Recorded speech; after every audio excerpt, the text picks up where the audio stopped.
Well, blinking you'd have missed them, and frankly, I wish I had blinked. Halfway Harry and Meghan Markle touched down in Germany today after a whistle-stop tour of the UK, which they didn't find time to meet any of their family, who all hate them because they hate them.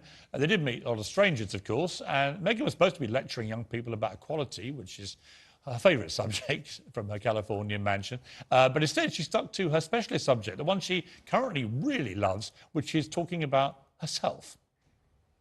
I'm so grateful to be in your company today. I was first invited to be a counselor at One Young World. I was probably a lot like each of you. How am I here?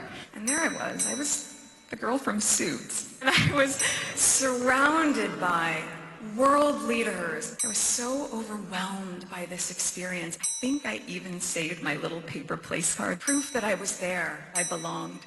I was so nervous. Oh, I doubted myself, and I wondered if I was good enough to even be there, if what I was doing in the world, albeit important and meaningful as far as I saw it, was it deserving? One Young World saw in me, just as I see in you. My life had changed rather significantly, and I was now a mom. And I would ask, what is this world he would come to adopt? And what can we do? What can I do to make it better? I don't know. What could you do to make it better? You're just so special.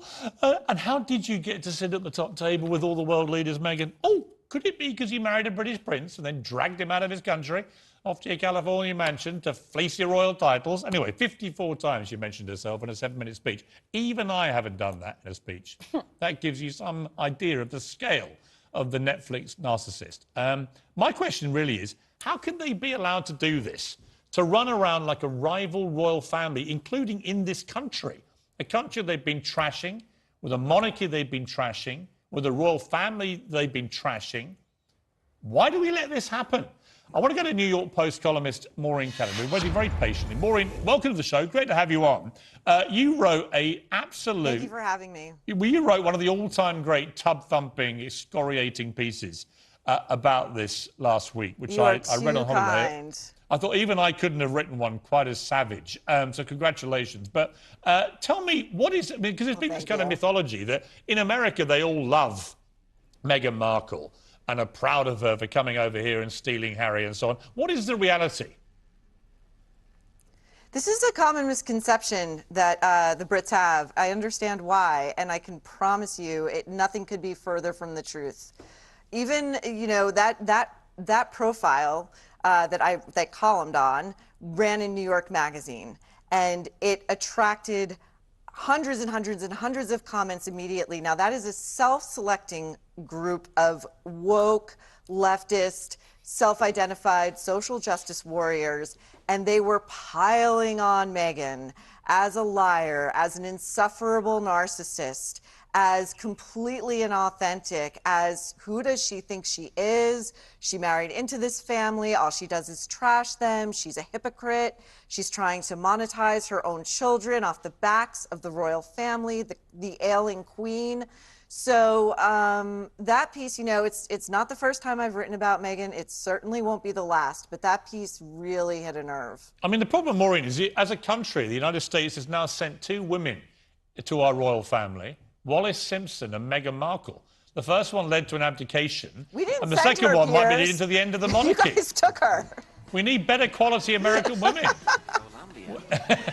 Well, I think you need to sharpen your BS detector a bit, because she apparently the royals themselves caught on pretty quickly that she was not everything she appeared to be. Well, I caught on pretty quickly. Unfortunately, I then got removed from the job that I had at the time for disbelieving her nonsense to Oprah Winfrey. What's quite interesting is the more she talks, the more people realise she is fork-tongued. Grace Blakeley, can you defend this woke warrior? Is she the epitome of equality? Oh. Is she the standard bearer? Piers, you know how I feel about this. I just don't care.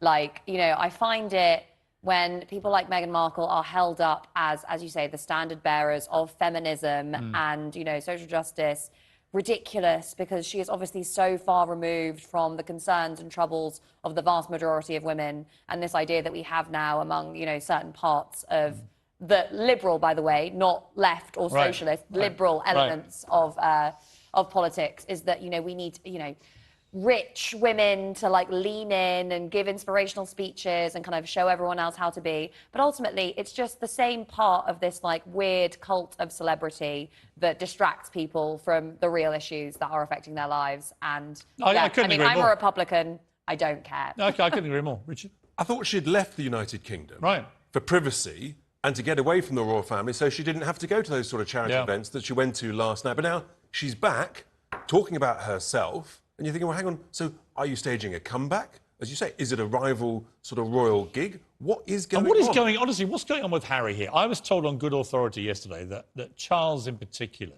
is unbelievably hurt by what is going on with his son and daughter-in-law. He doesn't understand what he's done wrong. Remember, he walked her down the aisle. Douglas, let me bring you back in here on this. You know, there's lots of plays going on here, aren't they, with the Sussexes? But the one I can't get away from, they keep trashing the very institution that gave them these titles that make them their millions. There is the ultimate hypocrisy right there, and it's a running saw. Well, the royal family is clearly just a leg up for Meghan Markle, who believes that her position as a Duchess now allows her to inspire us common folk with her amazing wisdom.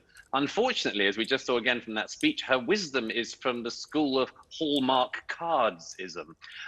It's all sort of sub-Obama, pseudo-inspiring stuff about how you can be the person you meant to be for the being that you could be, and everyone else can be like you. Oh, it's all total flannel, isn't it? It's total flannel. It's total flannel. None of it ever makes any sense. I say you mostly see this sort of thing in Hallmark cards philosophy. It's all about you being your true self and all of this sort of thing. I don't think that, I mean, I've never heard somebody with more of a tin ear than Meghan Markle. Most people know the reason she's on the platform is because she married a prince. Of course. That's it. Otherwise, she'd and still by the be way, in I think season 24 of Suits, exactly. as a minor role. And when she sits and goes, little old me from Suits, and look at me now with all the world leaders. Why do you think you got there? Honestly, Princess Pinocchio, I think the Queen should strip the titles. I think we're just done with it. Or we should just get rid of all the titles and get rid of the monarchy But and that- become a because it's one of republic. the greatest Thank you. assets. It's one of the greatest The assets. royal of the United family is Kingdom. mired in scandal, and Meghan Markle is, you know, by far the least of their problems at the moment, I think, as we all know. Well, I certainly wouldn't equate what they've done with what Andrew did. So I agree with you about that. But the damage to the monarchy is what worries me. Correct, because the Queen is in very ill health. We know that. She's elderly. She's 96. She's not going to be here for a lot longer. We know this. What happens next is hugely important. The monarchy is one of the greatest foundation assets that this country has. We should be very proud of it. And, you know, this is catastrophic for the royal family, and they've got to deal with it. They've got to cauterize the wound, frankly.